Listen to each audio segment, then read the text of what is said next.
Eu quero fazer só uma reflexão com vocês, e ela está em Marcos, capítulo 10, verso 17. Eu quero refletir com vocês aqui. Vamos dar uma olhada nessa primeira tradução. Isso.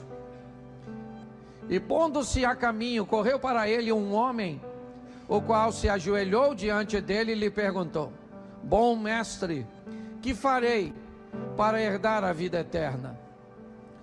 E Jesus lhe disse: Por que me chamas bom? Ninguém há bom senão um, que é Deus. Tu sabes os mandamentos: não adulterarás, não matarás, não furtarás, não dirás falso testemunho, não defraudarás alguém, honra teu pai e a tua mãe. Ele, porém, respondendo, lhe disse: Mestre, tudo isso guardei desde a minha mocidade. E Jesus, olhando para ele, o amou e lhe disse: Falta-te uma coisa. Vai, vende tudo quanto tens, dá-o aos pobres, e terás um tesouro no céu. E vem e segue-me. Mas ele, contrariado com essa palavra, retirou-se triste, porque possuía muitas propriedades. Então Jesus, olhando ao redor, disse aos seus discípulos: Quão dificilmente entrarão no reino de Deus os que têm riquezas. E os discípulos se admiravam dessas suas palavras. Mas Jesus, tornando a falar, disse: Filhos, quão difícil é para os que confiam nas riquezas entrar no reino de Deus. É mais fácil um camelo passar por o fundo de uma agulha do que entrar um rico no reino de Deus. Feche seus olhos. Senhor nosso Deus e Pai, em nome de Jesus, eis aqui a tua palavra, continua falando conosco. Usa-me como um canal de bênção nesta hora, em nome de Jesus. Você pode dizer amém? Amém. Bom, essa história é uma história narrada em 3 evangelhos. Mateus, Marcos e Lucas narram a mesma história. Me parece que Mateus diz apenas que é um indivíduo. Lucas diz que esse indivíduo é jovem. Mas Marcos quer trazer uma responsabilidade. Então Marcos diz: um homem. Me parece que o propósito de Marcos é responsabilizar. Não interessa se ele é jovem ou não, se eu vou identificá-lo ou não. Marcos me parece que utiliza uma linguagem que tem por propósito trazer uma responsabilidade sobre as decisões. Enquanto Lucas me parece dizer que talvez este moço, por sua imaturidade, por ser jovem, ele ainda não tem muita habilidade para separar as coisas materiais das espirituais. Inclusive o Lucas, assim que termina o capítulo 18, dizendo da dificuldade de um rico entrar no reino dos céus, Lucas abre o capítulo 19, levando a mensagem de que Jesus entra na casa de um velho rico, chamado Zaqueu, e diz no final: hoje veio salvação a esta casa. Lembre que ele está discipulando seus discípulos. Então no capítulo 18 de Lucas, ele diz: olha como imaturos lidam com coisas materiais. São capazes de colocar essas coisas acima da alma, acima da salvação, acima de Deus. Mas olhe como o maduro é como se fosse o jovem rico e o velho rico. Então em momento nenhum Deus está proibindo as riquezas. Ele está apenas mostrando que o dinheiro é um excelente servo, porém é um péssimo senhor. Mas Marcos não tem essa tônica. Marcos traz uma responsabilidade, e ele vai citar algumas coisas muito importantes. Pondo-se de caminho, correu um homem, seja quem ele fosse. Ele é um homem, e isso o torna responsável por suas decisões. A primeira coisa que eu quero chamar a atenção hoje da igreja é que quanto mais rápido você se tornar responsável por suas decisões, quanto mais rápido você entender que todo ser humano emocionalmente saudável está procurando ser feliz. Aliás, o único ser vivo que busca felicidade é o ser humano. Todos os outros seres vivos se dão por satisfeitos ao terminar o dia e continuarem vivos, terem conseguido sobreviver a um ambiente predatório. O único ser vivo que terminar o dia vivo para ele não é suficiente é o ser humano, porque o ser humano é aquele que busca a felicidade. A felicidade é um salário, na verdade. Era aquilo que você recebe por suas decisões assertivas de médio e longo prazo. Felizes são aqueles que aprenderam a tomar decisões de médio a longo prazo, em áreas que ele sabe que são extremamente importantes de sua vida. Por quê? Porque ele sabe que vão receber o resultado de suas escolhas um pouco mais à frente. Então Marcos começa dizendo um homem,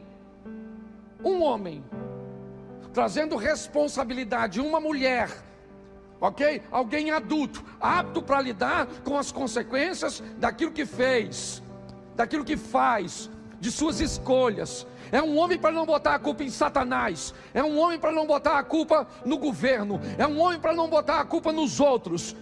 São pessoas altamente habilitadas a lidarem com suas escolhas. É assim que Marcos começa. Ele continua dizendo que este homem tem duas coisas. E correu para ele tem pressa. Ele está correndo para Jesus. O que ele quer? Eu já sei que ele é rico. Eu já sei que ele é alguém que não tem necessidades financeiras. Ele é alguém que está extremamente organizado com suas coisas, que tem muitas posses. Mas o que ele está, ou que pressa é essa que ele tem? O que ele está querendo? Que para ele precisa empregar uma velocidade para alcançar Jesus. Quando ele se aproxima correndo com suas emergências, me parece que a Bíblia está dizendo: não interessa o que você tem de material, se lhe faltar alguma coisa para sua alma, a emergência é a mesma. Ele tem pressa, não porque precisa de coisas materiais, mas tem alguma coisa que ele necessita. E o que o faz correr atrás de Jesus e se ajoelhar. Ele se prostra diante de Jesus com muita pressa. Por quê? Porque ele tem uma insegurança. Pastor, mas ele não tem dinheiro? Como é que alguém que tem dinheiro se sente inseguro? Como é que alguém está tão estabilizado materialmente, ele se sente inseguro? Porque todo ser vivo se sente inseguro, porque ele é vivo, mas está sempre bem pertinho da morte. Ninguém sabe o dia nem a hora. E é assim que funciona. Lembra quando Jesus utiliza essa figura de linguagem? Ainda hoje te pedirão a alma, e o que tu tens reservado? Ele tem pressa, sim. Ele tem uma necessidade, ela não é material. Ele se ajoelha e ele vai conversar com Jesus. E ele diz assim para Jesus, ainda no verso 17: bom mestre, que farei para herdar a vida eterna? Preste atenção. Que farei para herdar? O que eu tenho que fazer? Presta atenção que o verbo está no futuro. Ele não diz: o que eu fiz me dá direito à vida eterna, o que eu faço me dá direito à vida eterna. Ele diz: o que eu preciso fazer para herdar a vida eterna? Bom, ao que tudo indica, este mundo ele já ganhou. Só que a Bíblia diz que adianta o homem ganhar o mundo inteiro e perder a sua. Então ele não tem problema com vida terrena. A vida dele é organizada. A vida dele está certinha. Ele é alguém próspero segundo a sua medida. É importante nós olharmos isso. Ah, pastor, então ele está em pecado, por isso que ele está... Não, por favor. Não condicione sua riqueza ao pecado. Você vê que quando Jesus narra para ele os mandamentos, não há nenhum questionamento de Jesus, há uma afirmação. E os mandamentos dizem que este homem é alguém honesto, que cresceu, que enriqueceu e que prosperou de forma lícita, que ele foi alguém capaz de ganhar o mundo. O grande problema deste homem é que ele é tão responsável que ele sabe separar o que é ganhar o mundo e o que é herdar o reino de Deus. E é essa a dúvida dele. Seu dinheiro não lhe garante que ele vai herdar o reino dos céus. Esse é um assunto que para ele ainda está pendente. Suas contas estão pagas, suas coisas estão todas organizadas. Ele é alguém sério, honesto, mas tem um problema: ele não tem certeza de sua salvação.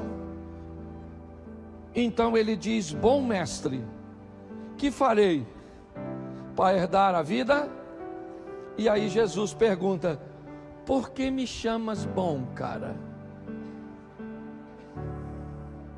Por que é que você está me chamando de bom? Por que o elogio? Por que esse adjetivo sobre mim? Deixa eu te explicar uma coisa, homem. Bom só há um, que é Deus. Escute o que esse camarada está ouvindo de Jesus. Me parece que quando ele chama Jesus de bom, na verdade ele está falando mais de si mesmo do que de Jesus. Ele está querendo dizer: com o estilo de vida que eu levo, honrando pai e mãe, não defraudando ninguém, não adulterando, não matando, não roubando. Você vê que Jesus cita 6 mandamentos para ele, fica somente 4 de fora. E todos os 4, inevitavelmente, pelo menos 3 deles têm relações com questões materiais. Dividir o dinheiro com o próximo, amar o próximo como a ti mesmo, honrar a Deus, o que nós acabamos de fazer com dízimos e ofertas. Eu não vou falar disso, não vou me deter, mas eu preciso mostrar a vocês o que está acontecendo aqui. Jesus, quando diz para ele: eu não sou bom, bom só há um. Quando Jesus diz bom só há um, que é Deus, o que é que Jesus está dizendo para o garoto? Ou para o homem, ou para o rapaz, ou para o príncipe, seja qual for a tradução: você não é o que você pensa ser. Baixa a bola, querido, vai devagar. Jesus disse: bom só há um, que é isso. O que eu preciso fazer para herdar a vida eterna? O que eu tenho que fazer, Jesus? Me diga. O que eu tenho que fazer para ganhar dinheiro, para administrar bem minha vida, para viver uma vida organizada? Eu já sei. Eu não estou com problema nessa área. Meu problema é porque eu preciso saber o que eu tenho que fazer para herdar a vida eterna. Jesus então diz para ele algo aparentemente simples. E o texto diz assim: você conhece os mandamentos. Note que ele não pergunta. Ele poderia perguntar: você conhece os mandamentos? E o rapaz diria: lógico que eu conheço. Jesus não pergunta, Jesus afirma. Na afirmação de Jesus, ele está dizendo para o rapaz: eu sei quem você é. Eu conheço você. Eu conheço você como eu conheço Natanael. Eu conheço você como eu conheço Zaqueu. Eu conheço você como eu conheço a mulher samaritana. Eu sei o seu nome, sei onde você mora, sei tudo o que você viveu até o presente momento, porque eu, na figura de Deus, te teci no ventre da sua mãe. Então você pode enganar qualquer um, a mim não. Então Jesus disse: você conhece os mandamentos, e eu vou te explicar aqui agora qual você conhece. Deixa eu ler para vocês. Não adulterarás, não matarás, não furtarás. Note, está falando da integridade do indivíduo. É isso que Jesus está falando. Esse cara é um cara íntegro. Ele não enriqueceu de forma ilícita, roubando nem lesando ninguém. Vou mudar agora? Olha a moral do cara, certo? Não dirás falso testemunho, tudo isso, certo? Não defraudarás alguém, e honra o teu pai e a tua. Olha o que ele disse logo em seguida para Jesus: mestre, tudo isso eu tenho guardado desde a minha... Opa, aí está o problema. É exatamente aí que está o problema. Quando ele diz, eu tenho feito tudo isso desde a minha mocidade, ele está dizendo para Jesus: eu fui ensinado a fazer isso, eu fui ensinado a acreditar nisso, eu fui ensinado a viver dessa forma, de onde eu vim. Faz muito tempo que eu acredito que o modelo do relacionamento para com Deus é esse. Faz muito tempo que eu acredito, certo, que as coisas funcionam dessa forma. Não é de hoje. Eu estou na igreja há muito tempo. Eu já passei por igrejas tradicionais, igrejas pentecostais.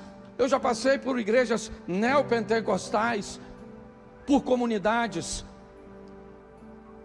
O que esse camarada está dizendo? Eu tenho uma história com Deus. Eu vi a falha de quem? A minha. Porque na presença de Deus você não vê o problema do vizinho, você não vê o problema do cônjuge, você não vê o defeito do filho, do pastor, do membro da igreja. Enquanto nós enxergarmos o defeito do outro, a queda do outro, nós podemos estar na presença de qualquer um, menos na de Deus.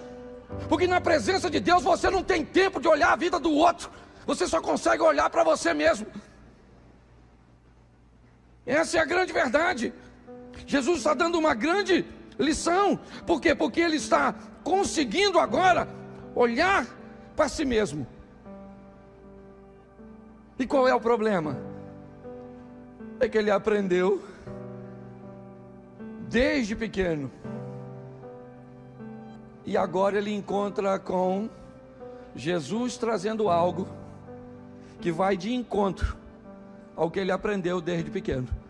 Então ele está com muita dificuldade. Para esse camarada aceitar o que Jesus está dizendo, ele vai ter que quebrar um paradigma. Ele vai ter que romper com valores, com princípios que ele recebeu, com matrizes que, por mais bem intencionadas que elas foram, elas ensinaram as pessoas de forma errada. Esse dia a gente estava brincando aqui com a questão do jejum. Desde que eu era novo, que me falaram que quando nós estamos fazendo jejum, nós não podemos falar com ninguém. Eu acreditei nisso. Eu não sei se você acreditou, eu vou falar de mim. Mas eu acreditei, eu já brinquei aqui. Eu acreditei que rato virava morcego, eu acreditei que manga com leite matava, eu acreditei que espelho, quando trovejava, se não cobrisse, que o saci piava na moita, que tinha uma mula que não tinha cabeça, mas que pegava nós, o velho do saco e outras coisas mais. E eu não tenho vergonha de dizer isso não, certo?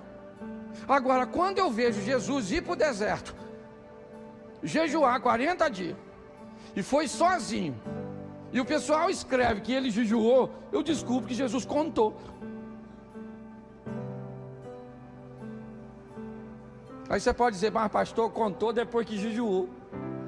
Mas deixa eu falar uma coisa para você. Tem muitas coisas que nós aprendemos que a gente precisa rever nossos valores. Quando esse rapaz tem que se encontrar com tudo aquilo que ele aprendeu desde a mocidade, fica tão difícil para ele, quando ele diz, tudo isso tem guardado desde a minha mocidade. O verso 21, coloca para mim por favor. E olhando para ele,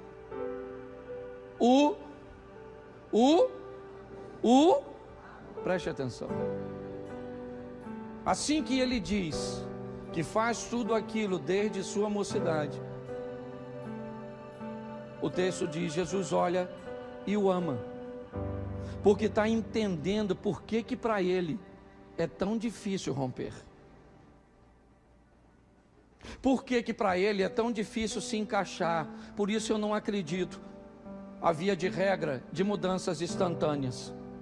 Para mim, as mudanças mais seguras são aquelas gradativas, cujo qual todos os dias nós vamos avançando um pouquinho para nos tornarmos melhor. Por isso que todas as vezes que eu vejo um santarrão citando e trazendo à tona o erro de outras pessoas, o que me parece é que ele está criando um ambiente, certo? Onde ele está tentando encobrir suas próprias mazelas, seus próprios defeitos. Jesus olha para ele e o ama. Por quê? Porque vê que há um confronto. Porque esse cara é um cara bom. Sim. Talvez não na conotação cujo qual ele achava que pela maneira que ele administrava a sua vida, isso já seria suficiente para ele entrar no reino dos céus. Mas quando você vê, ele é bom com grana, ele é bom com coisas materiais, ele é honesto. Jesus afirma, dizendo para ele: eu sei que você conhece e não rouba, eu sei que você conhece e não adultera, eu sei que você conhece e não mata, eu sei que você conhece e não cobiça as coisas dos outros. Eu conheço você, eu sei quem você é. Mas quando você está se deparando com algo novo, que precisa romper com alguma coisa do passado, e aí eu poderia usar isso para aplicar em diversas áreas da vida. Está aqui gente que é especialista na área. Quantas pessoas, certo, que ainda se sentem aprisionadas por questões lá de trás, porque não conseguiram se libertar da culpa de algo que fizeram, da dor de algo que aconteceu lá atrás. Jesus olha para ele e o ama. É como se estivesse olhando e dizendo: eu estou entendendo, mas só que você precisa vencer isso. Você vai precisar vencer. Você vai precisar romper com isso. Eu estou entendendo, eu sei que é difícil para você, muitas vezes, enfrentar uma estrutura que você foi ensinado desde pequenininho, no ambiente do espiritismo, do catolicismo e de tanta. E eu não estou dizendo que nós estamos certos, não é isso. Eu só estou usando a Bíblia como base, é só isso, e respeitando todas as religiões. Eu sei que você, para se tornar um bom marido, você vai ter que ter um encontro, sabe, com o comportamento do seu pai, e aquilo que você viu ele fazer. E hoje, quando os pastores utilizam a Bíblia para pregar na igreja, o que acontece nesse momento é que entra em conflito aquilo que você viu, aquilo que você aprendeu, aquilo que você viveu, com um novo ensinamento. Então é difícil você se tornar gentil, é difícil você se tornar um cavalheiro, é difícil você se tornar uma dama. É difícil dizer para você: cuidado com o seu decote, cuidado com a saia curta, cuidado com esse ambiente cujo qual você pode se distanciar. Mas quando nós falamos isso, boa parte das pessoas não conseguem, porque entra em choque. É desde a mocidade, desde pequena, que ela viu pessoas se vestirem desse jeito, falarem desse jeito, administrarem dinheiro desse jeito, ter sua vida espiritual desse jeito. E de repente aparece alguém como Jesus, trazendo algo novo que entra em choque. Então Jesus olha para o garoto, que talvez eu e você colocaríamos defeito, e o ama. Olhando para ele, o amou, ele disse: preste atenção, Jesus o amou, sim ou não, mas não baixou a régua para ele entrar no seu reino. Você está entendendo? Ele ama, mas não baixa a régua. Ele ama, mas não vai abrir uma concessão para qualquer tipo de pessoa entrar. Não é assim. Ele o amou e lhe disse: falta-te uma coisa. Uma só. Eu não sei se isso pode ser um elogio ou uma crítica. Mas se eu encontrasse Jesus e ele falasse comigo: Cláudio, só te falta uma coisa, eu ia falar: caramba, pô, tô bonito na foto. Uma coisa só. Falta-te uma coisinha. Uma coisa. Pô, só por uma coisa. O que ele disse agora? O que ele disse? O que ele disse? Vai. Porque todo mundo que encontrou com ele, depois que encontrou, foi. Vá e não peques mais. Vá e mostre a seus familiares quão grandes coisas fez o Senhor por ti e como teve misericórdia. Quer ir para o Velho Testamento? Vamos lá. Vai, certo? Pega o azeite, vende, paga a tua dívida, certo? E vive do resto. Vá, vai, vá. Porque depois que você encontrou com ele, você tem que ir. João capítulo 8, a mulher adúltera: vai e não peques, mas vai e a tua fé te salvou. Sempre vai, vai. Porque o encontro com Jesus é um encontro para nos enviar e não para nos reter. Por isso ele diz para o rapaz: falta-te uma coisa. Vai. Mas antes de você ir, eu vou falar o que te falta. Falta o quê? Vende tudo que tu dá aos, terás um tesouro no. Vem e preste atenção. Olha o que Jesus disse: falta-te uma coisa. Pega tudo que você tem, vende. Sim ou não? Faz o que com o que você tem? Dá pus e fica pobre. Vá, pega tudo que tu tem, fica pobre, dá o dinheiro aos. Ô, gente, deixa eu falar uma coisa para vocês. Há um tempo atrás eu estava vendo uma pesquisa e ela dizia o seguinte: o sucesso só gosta de viver num ambiente confortável. Sucesso não gosta de ambiente estável. Sucesso não gosta de pessoas desequilibradas. Algumas pessoas podem dar sorte, e a sorte pode trazer para ela o sucesso. Mas se elas não estiverem preparadas para terem um sucesso, é só uma questão de tempo até o sucesso irem e levar consigo a sorte que teve no passado. Alguns dizem, eu não sou especialista no assunto, mas se hoje todo o dinheiro que gira no mundo fosse repartido igualmente pelas pessoas na terra, em 10 anos eles estariam de volta nos mesmos bolsos. Preste atenção nisso. Jesus não está mandando ele vender nada. Aliás, essa é a visão de Lucas. Por isso que Lucas conta a história de Zaqueu logo depois de contar a história do garoto. Porque os discípulos, assim que está terminando, dizem para Jesus: nossa, mas é impossível ser salvo então. E Jesus disse: mas é exatamente isso. Porque o que é impossível aos homens é possível para Deus. Jesus está mostrando para aquele rapaz, nesse momento, algo muito precioso. Quando Jesus diz: reveja seus valores materiais, só te falta uma coisa, só uma.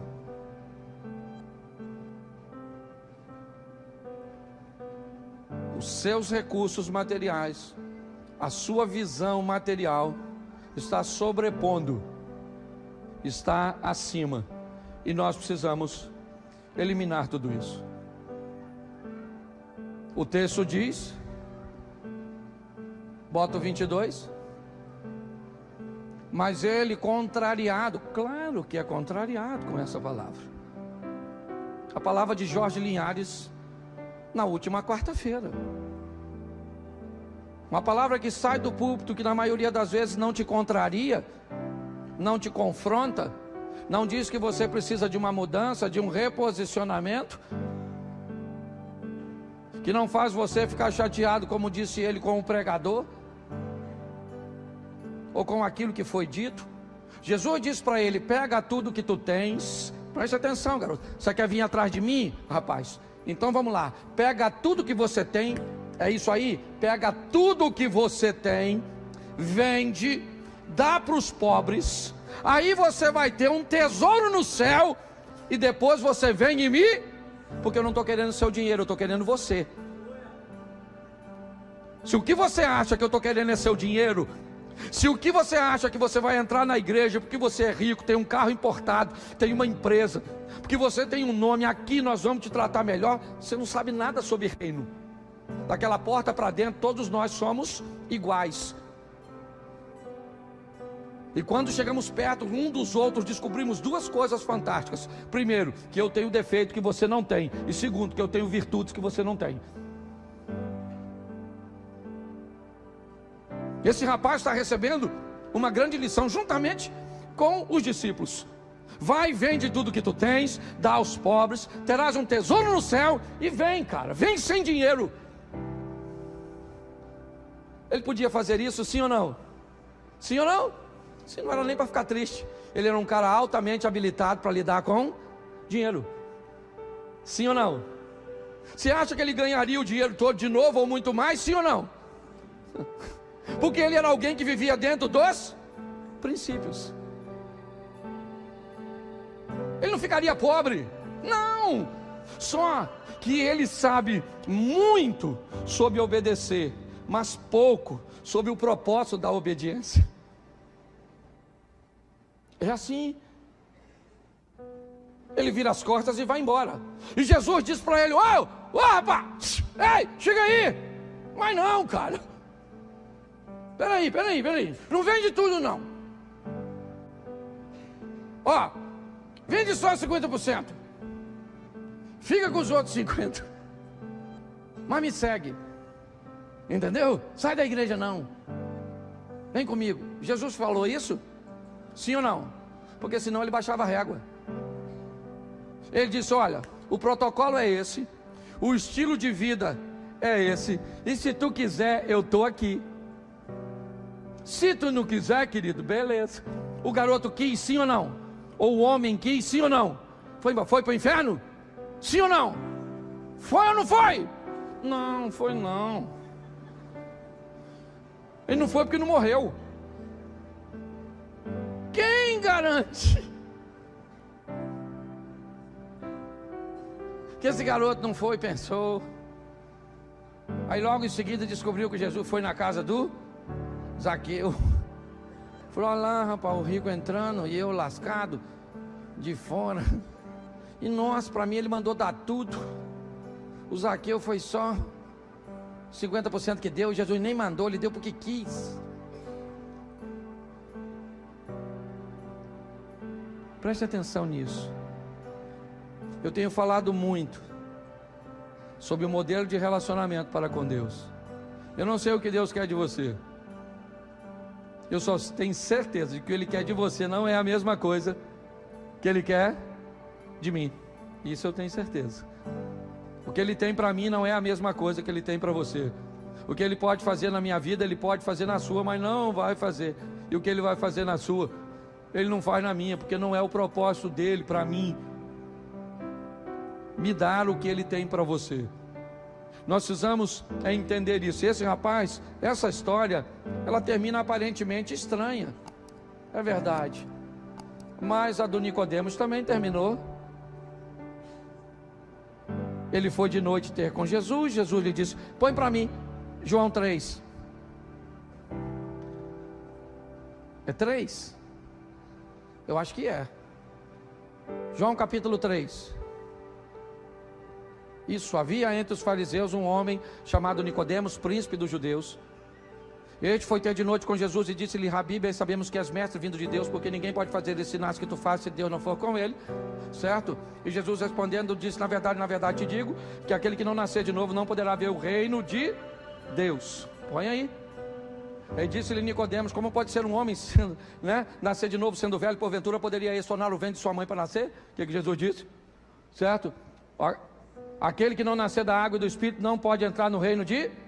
Isso, vamos lá. O que é nascido da carne é, o que é nascido do Espírito é... Vamos embora. Não te maravilhe de que tenha te dito necessário vos é nascer de novo. Vamos lá. O vento sopra onde quer e ouve a sua voz e não sabe de onde vem nem para onde vai. Assim é todo aquele que é nascido do... Vamos embora. Nicodemos respondeu e disse: como pode ser isso? Jesus respondeu e disse: tu és mestre de Israel e não sabe isso? Se na verdade te digo, certo? O que nós dizemos e sabemos e testificamos, o que vimos e não aceita o nosso testemunho. Se vos falei das coisas terrestres, não cresce como mais se eu falar das coisas celestiais. Ora, ninguém que subiu ao céu, depois você lê, que eu não sou obrigado também a ler tudo. Eu só queria que você entendesse uma coisa. Depois dessa conversa, o tal do Nicodemo vai para casa. Aconteceu alguma coisa, sim ou não? Capítulo 3. Bota aí, capítulo 7, versículo 51. Dá uma olhada nesse camarada aí. 7,51 de Nicodemo, de João. De Nicodemo. Volta aos 50.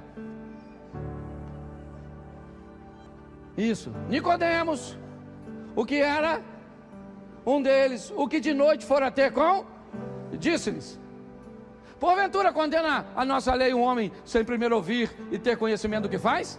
Olha o que disseram. Responderam eles e disseram: és tu também na Galileia, rapaz? Examina e verás que da Galileia nenhum profeta surgiu.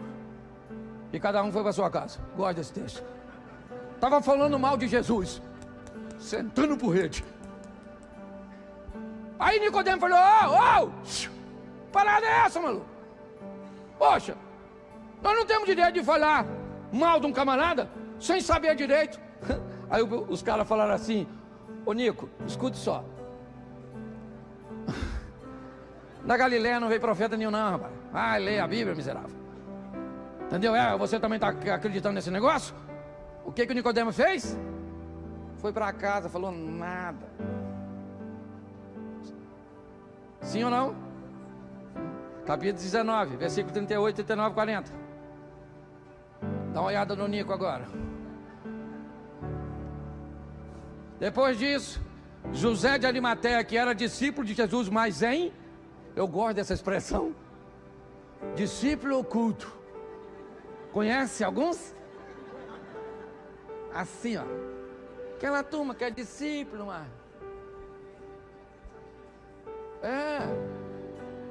Isso aí não. Você é crente? Como é que você descobriu, meu Deus? Não fala pra ninguém, não.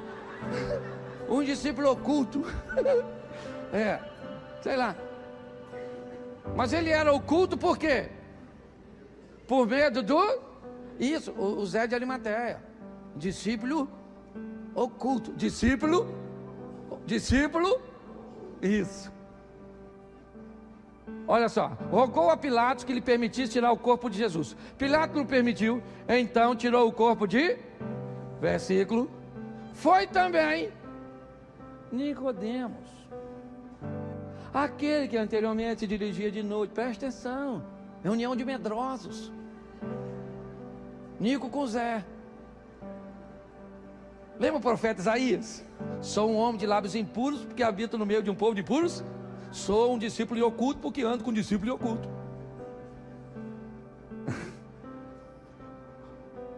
O Nicodemo, uma história que começou no capítulo, já está no... Começou de noite e agora é de dia. Olha só. Foi também Nicodemos, aquele que anteriormente se dirigia de noite levando quase 100 libras de um composto de mirras e... Vamos lá, verso 40. Tomaram, pois, o corpo envolveram lençóis com especiarias, como os judeus costumam fazer, certo? Na separação para o sepulcro. Quem é que estava lá de dia, pegando o corpo de Jesus, se expondo ao perigo de perder toda, certo, o seu prestígio no meio dos judeus, o Nicodemos. Eu sou pastor. Eu posso falar para você com toda a certeza do mundo, e tenho visto isso cada vez mais crescer.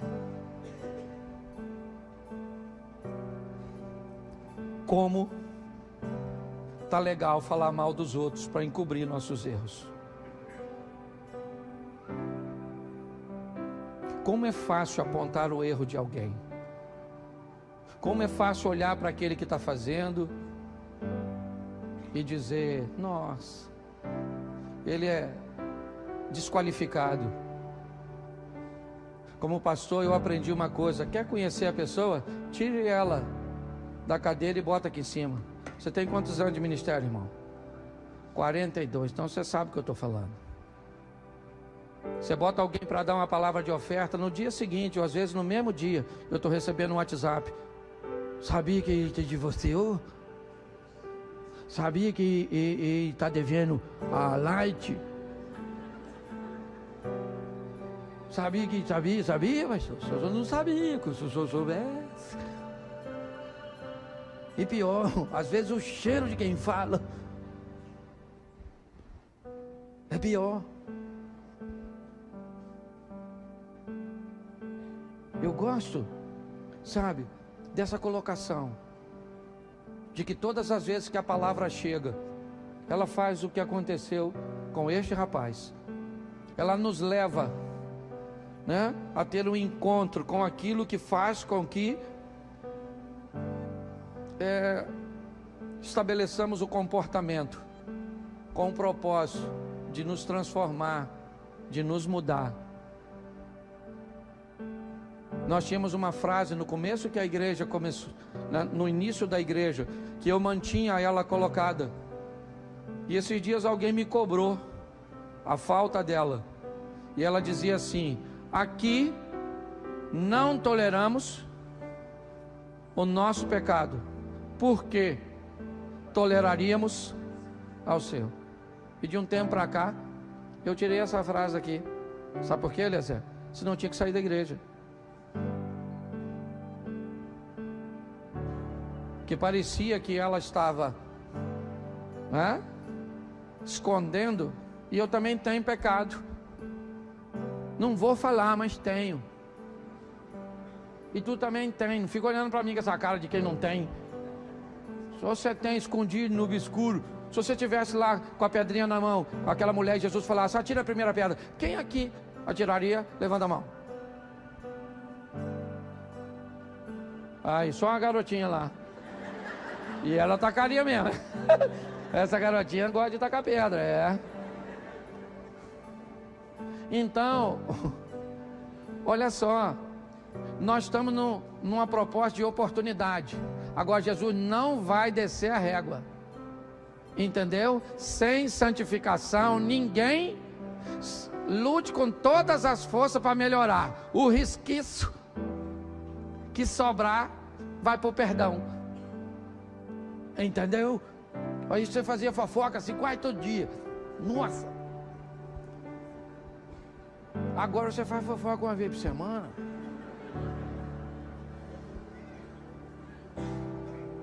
É ou não é? O que é isso? Evolução. Você brigava com a sua esposa, xingava a mãe dela. Hoje você briga, xinga uma prima de 2º grau. Diminuiu a intensidade. Você está rindo, mas é sério. Nós estamos aqui para melhorar. Se uma hora você achar que não dá para caminhar com a gente, que você é santo demais, procura uma igreja que tem mais santo que nós. Porque nós vamos continuar aqui, meu filho, lutando para ser crente, pedindo a Deus todos os dias misericórdia. Senhor, nos ajuda para a gente melhorar, servir de exemplo para alguém. Vamos embora. E o dia que você vê alguém da igreja, por favor, fazendo algo de errado, me permita usar você como elemento de prova, porque senão eu não posso fazer nada.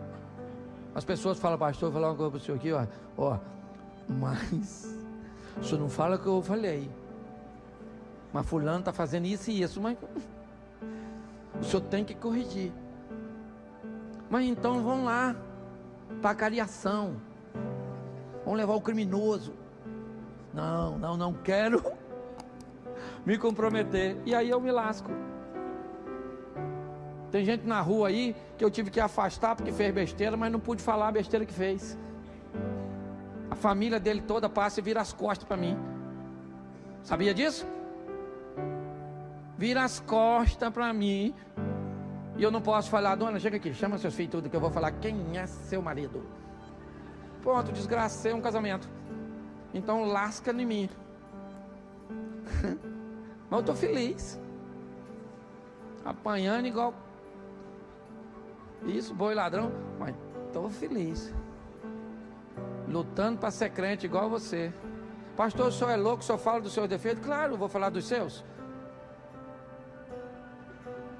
Então vamos sair, sabe para quê? Para viver uma vida de crente. Dobrar o joelho e falar: Senhor, como eu vejo o defeito dos outros. Pai, os meus eu estou ceguinho. Mas da minha mulher eu sei tudo. Meu pai do meu filho, o bicho é preguiçoso, é porco. É isso, a minha filha é burra. É isso, aquilo, minha sogra, mas aquilo é o cão. E eu? Eu não sei, eu sou uma pessoa assim, honrada, decente. Será que é só eu que... Então vamos lutar para ser crente.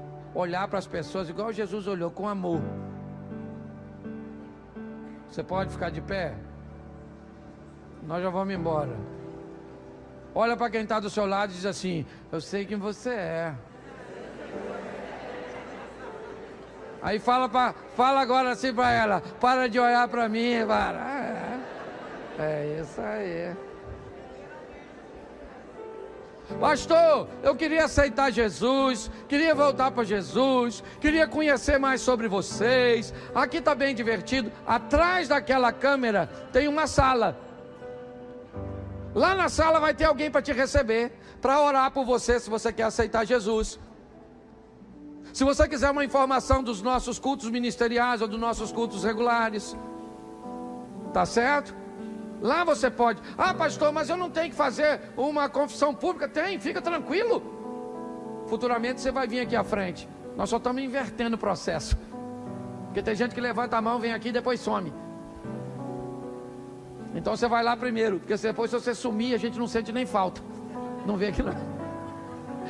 Não é, não é isso não. É só para não expor você. E nem a igreja. Você tem que saber o que você quer. Jesus não está na promoção não. Entendeu? Aqui não tem promoção. Você quer Jesus? Quer Jesus? Não, esse não. 50 centavos, 20. Não.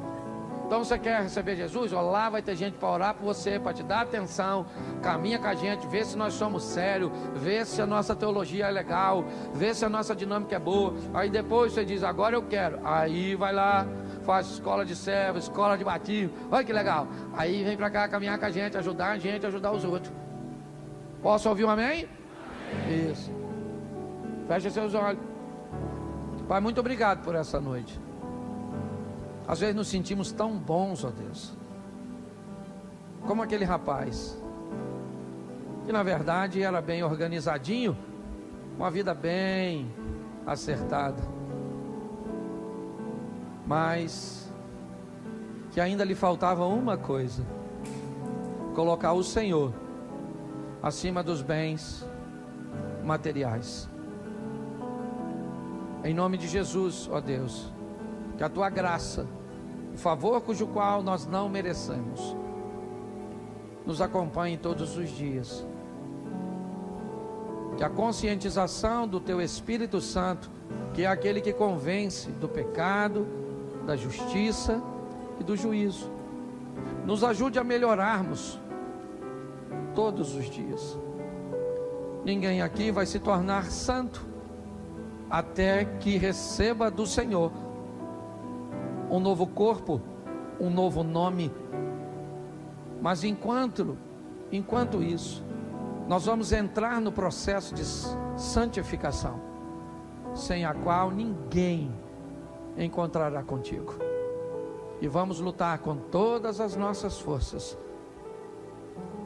para que, conhecendo a nós mesmos, não fiquemos em falta e nem presos em lugar nenhum, para não ficarmos para trás. Leva-nos aos nossos lares, ó Deus. Abençoa a cada família, a cada casamento. Abra portas na terra, janela nos céus. Que possamos olhar para as pessoas com o olhar que o Senhor olhou para aquele homem, para aquele rapaz, para aquele príncipe, com amor. Entendendo que quando pessoas são confrontadas com suas matrizes, a mudança, ela é extremamente desafiadora. Mas que possamos vencer, ó Deus, para alcançarmos a estatura de varão perfeito. Continua conosco, leva-nos aos nossos lares, guardado por tuas mãos poderosas.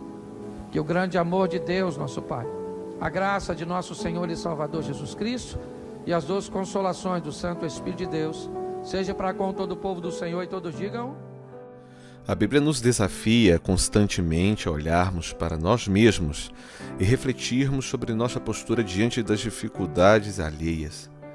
Em Lucas, no capítulo 10, versos 30 ao 37, Jesus nos conta a parábola do bom samaritano, onde um homem é assaltado e deixado ferido à beira do caminho, enquanto o sacerdote e o levita, homens considerados religiosos, passam sem ajudar, enquanto o samaritano se compadece daquele homem e lhe oferece ajuda. Com essa história, Jesus não apenas nos ensina sobre o amor ao próximo, mas também nos convida a refletir que tipo de pessoa eu sou. É fácil julgar os papéis do sacerdote e do levita nessa parábola, mas talvez seja um pouco mais difícil ver como às vezes a nossa própria vida reflete atitudes semelhantes. Quantas vezes, por estarmos focados em nossas tarefas e responsabilidades, acabamos ignorando as necessidades daqueles ao nosso redor? O sacerdote e o levita representavam a religião. Eles são homens zelosos que obedecem com firmeza os mandamentos que foram escritos na lei de Moisés. Eles também estavam ocupados com as suas obrigações e não se inclinaram a ajudar ao próximo e demonstrar ali o verdadeiro propósito da fé.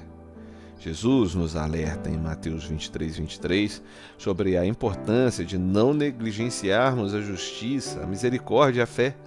Será que, assim como o sacerdote e o levita, nós também priorizamos a aparência de espiritualidade ao invés de vivê-la de maneira prática? Ou será que nós mesmos colocamos alguns mandamentos à frente daquilo que Jesus realmente considera importante? Quando você vê alguém em necessidade, qual é a sua reação imediata? Será que você está disposto a se aproximar, mesmo que isso exija sair da sua zona de conforto ou dos seus padrões de religiosidade? O samaritano não tinha a obrigação religiosa ou social para ajudar aquele homem, mas ele escolheu agir de compaixão. Ele cuidou das feridas dele, ofereceu abrigo, recursos, demonstrando um amor que ultrapassa as barreiras sociais e religiosas. Esse ato mostra que o verdadeiro amor ao próximo está nas ações e não apenas nas palavras. Em João, no capítulo 13, versos 34 e 35, Jesus diz: "O novo mandamento vos dou, que vos ameis uns aos outros, assim como eu vos amei, que também vos ameis uns aos outros." O samaritano nos ensina que a compaixão genuína vai além de nossas diferenças. Ela exige ação, coragem e um coração disposto a fazer a diferença na vida do próximo. Muitos frequentam a igreja não apenas buscando a mensagem da salvação, mas também em busca de um ambiente acolhedor onde possam se sentir amados e aceitados. A recepção calorosa, a empatia demonstradas pelos irmãos da igreja são essenciais para que todos se sintam parte do corpo de Cristo. Em Romanos, no capítulo 15, verso 7, Paulo nos exorta: "Portanto, acolham uns aos outros como também Cristo nos acolheu para a glória dele." A igreja é um lugar onde todos deveriam se sentir bem-vindos, independente das suas aparências, origem ou condição. Somos chamados a ser como o bom samaritano, oferecendo apoio, cuidado, compaixão e muito amor para aqueles que chegam em nossas vidas. Quando alguém chega à sua igreja, você toma a iniciativa de acolhê-lo e fazer com que se sintam em casa? Para vivermos como o bom samaritano, precisamos adotar uma postura ativa de cuidado e empatia. Isso significa não apenas ajudar os necessitados quando for conveniente, mas torna-se uma forte e constante obrigação e fonte de amor e acolhimento. A parábola do bom samaritano nos desafia a refletir profundamente sobre quem somos e qual é a nossa verdadeira atitude diante da necessidade e do nosso amor ao próximo. Deus nos chamou para sermos luz e para isso precisamos demonstrar toda a graça e compaixão que são genuínas dele, o nosso Senhor. Ao nos aproximarmos dos outros com o amor de Cristo, nos tornamos instrumentos de transformação. Que a gente possa se perguntar todo dia: que tipo de pessoa nós somos? Que tipo de pessoa eu sou? Bem, que as nossas ações possam demonstrar o amor e a graça de Deus. Amém? Espero que você tenha gostado desse vídeo, que ele tenha sido edificante para você. Se você chegou até aqui e não se inscreveu, aproveite esse momento para se inscrever no canal, deixar o seu like. Diz aí o que você achou do vídeo nos comentários e que Deus te abençoe muito. Até breve!